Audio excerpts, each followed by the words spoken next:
important en fait dans ma vocation, mais un moment très particulier où dans un moment de remise en question de ce que je voulais faire, face à des échecs, au fond tout ce que je m'étais préparé pour ma vie, mes propres projets tombaient un peu à l'eau. J'ai commencé à me demander ce que Dieu voulait. J'ai rencontré des amis qui priaient, qui m'ont appris à prier. Et puis un prêtre un jour m'a dit qu'il fallait que je lise la Bible régulièrement si je voulais approfondir un peu les choses. Et ça a été assez rapide après. Et au fond, c'est un jour vraiment, j'ai découvert ce que voulait dire, ce qu'était la présence du Christ. Et tous mes projets ne valaient plus rien par rapport à cette présence. Et après, j'ai cherché comment demeurer avec lui.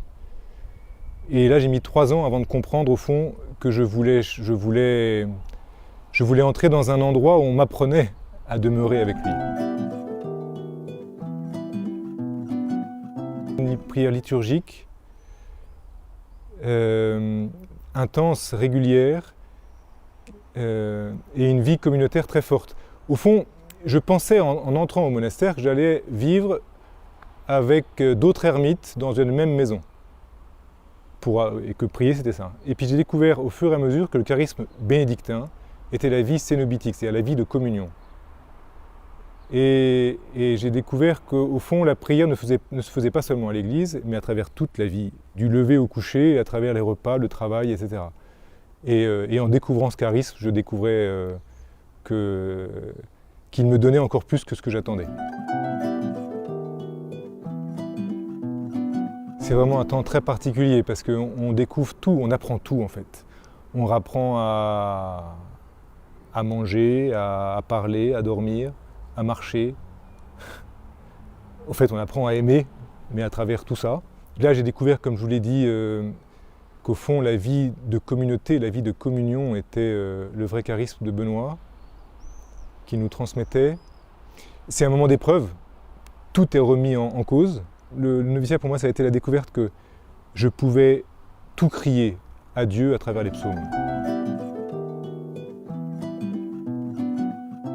Les vœux, c'est au fond d'abord un souhait, un désir de se donner, d'être à lui. Mais en même temps, c'est une prière, parce que ça dépasse largement nos forces. Et ensuite, c'est une promesse. Je me lance, je m'engage parce que je sais que c'est lui qui me demande.